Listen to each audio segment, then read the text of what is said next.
আমি আল্লাহর কাছে চাই, আল্লাহ তুমি আমাকে এই বছর বিয়ের পিঁড়িতে বসায় দাও, এবছর যেন আমার বিয়েটা হয়ে যায়। আমার দিক থেকে অবশ্যই শিক্ষিত হতে হবে, আর অবশ্যই আমার সাথে মানানসই একজন পাত্র হতে হবে, যে আমার সাথে দাঁড়ালে যেন দেখে মনে হয় যে না একটা নাইস কাপল, এরকম একটা ছেলে লাগবে।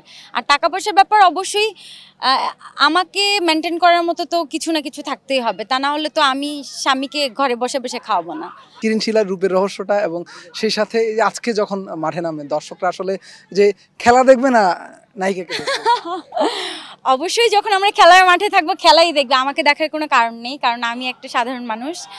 সো সবাই অপেক্ষা করে আছে খেলার কি হবে, খেলার রেজাল্ট হবে, কে কয়টা গোল দিল সেটার উপর, আমাকে কেউ দেখবে না। আমার রূপের রহস্য, আমার কোনো রূপের রহস্য নেই।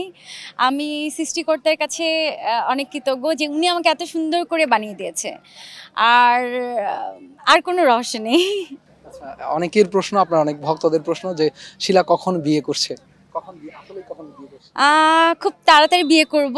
আমার ইচ্ছা আছে যে এই বছরই যেন আমার বিয়েটা হয়। অবশ্য প্রত্যেক বছর বলি যে এবছর বিয়ে হবে, তো বিয়েটা না এই যে উপর আল্লাহর ব্যাপার, যে উনি লিখে না দিলে হবে না, আমি যতই চাই হবে না। সো আমি আল্লাহর কাছে চাই, আল্লাহ তুমি আমাকে এই বছর বিয়ের পিঁড়িতে বসায় দাও, এবছর যেন আমার বিয়েটা হয়ে যায়। পাত্র ঠিক করা আছে নাকি? পাত্র না, পাত্র একদমই ঠিক করা হয়নি। বাসা থেকে অলরেডি ৩-৪ জন ছেলে দেখেছে, তো ফ্যামিলির ডিসিশন আমি বিয়ে করব, আমি দেখছি, নিজেও খুঁজছি, দেখা যাক কি হয়। পছন্দের জায়গাটা যে কেমন পাত্র চান? কেমন পাত্র চাই আসলে চাওয়ার ব্যাপারটা না বলে কয়ে হয় না, এটা আসলে খুব কঠিন একটা ব্যাপার। আমি চাইলেই হবে না যে আমি এরকমটা চাই, লম্বা সুন্দর, এই ধন সম্পদ কোটিপতি হইতে হবে, এরকমটা বলে কয়ে হয় না। অবশ্যই একটা ভালো মানুষ চাই। সেখানে অনেক মেয়েদের অনেক ক্রাইটেরিয়া থাকে যে দেখতে ভালো হবে বা অনেক টাকা পয়সা থাকতে হবে, আবার কেউ পড়াশোনা দেখে। আপনার ক্ষেত্রে আসলে কোন জিনিসটা বেশি প্রাধান্য? আমার দিক থেকে অবশ্যই শিক্ষিত হতে হবে, আর অবশ্যই আমার সাথে মানানসই একজন পাত্র হতে হবে, যে আমার সাথে দাঁড়ালে যেন দেখে মনে হয় যে না একটা নাইস কাপল, এরকম একটা ছেলে লাগবে। আর টাকা পয়সার ব্যাপার অবশ্যই আমাকে মেনটেন করার মতো তো কিছু না কিছু থাকতেই হবে, তা না হলে তো আমি স্বামীকে ঘরে বসে বসে খাওয়াবো না। সো অবশ্যই এরকম পাত্রই চাই। নির্দিষ্ট কোনো জেলা মানে আছে কিনা যে না আমি এই জেলা থেকে বিয়ে করবো বা আমার এলাকার হতে হবে, এমন কোনো? না, আমার তেমন কোনো জেলা নেই। এর আগে আমি বলে বিপদে পড়ে গিয়েছিলাম বরিশালের কথা। তো আমার তেমন কোনো মানে পছন্দের কোনো দেশ মানে জেলাও নেই যে অমুক জেলা আমি বিয়ে করব। দেখা যাক আল্লাহ আমাকে কোন জেলার পাত্রের সাথে আমাকে মিলায় দেয়। কিছুক্ষণ পরে ম্যাচ, কেমন এক্সাইটমেন্ট কাজ করছে এই ফুটবল মাঠে নামে? একটু পরেই মাঠে নামবো, আমাদের খেলা শুরু হয়ে যাবে। অনেক বেশি এক্সাইটমেন্ট কাজ করছে আর অনেক টেনশন কাজ করছে যে কি হবে, কারণ আমি তো মানে প্রফেশনাল প্লেয়ার না, কখনো খেলিনি, এই লাইফে ফার্স্ট টাইম ফুটবল খেলছি, তো একটু টেনশন কাজ করছে। ক্রিকেট খেলতে আমরা দেখেছিলাম, এবার ফুটবল মাঠে। ক্রিকেট খেলা একটা ভিন্ন রকম খেলা, আর ফুটবল খেলা একটা আলাদা রকম খেলা। তো দুটো খেলাই একদম ডিফারেন্ট, আর দুটো খেলারই জন্য দুই রকম ট্যালেন্ট থাকতে হয়।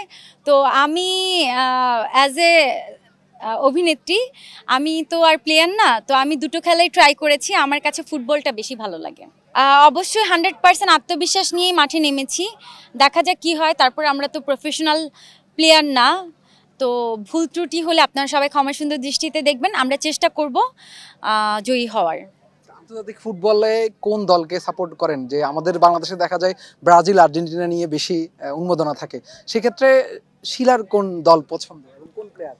কোন ফুটবলে? অবশ্যই ব্রাজিল আর নেইমার। কেন নেইমার? কেন মানে এটার পেছনে? আর নেইমারকে না কেন যেন অনেক ভাল লাগে আমার। আর নেইমারের হেয়ার স্টাইল, ওর হেয়ারের যে কালার ছিল, ওর যে লুক, ওর যে তাকানো, ওর যে হাসি, ওর যে মানে মজাগুলো, এগুলোই আমার কাছে অনেক ভালো লাগতো। আমি নেইমারের অনেক ছবি টবি ডাউনলোড করে আমার ফেসবুকে রাখতাম, সরি আমার ফোনে রাখতাম, এখনও অনেক আছে। আর নেইমারের জার্সি, তারপর হচ্ছে অনেক কিছু আমার কালেকশনে আছে। এবারে যে সবশেষ যে বিশ্বকাপে যখন ব্রাজিল হেরে গেল, তখন আসলে অনুভূতিটা কেমন ছিল?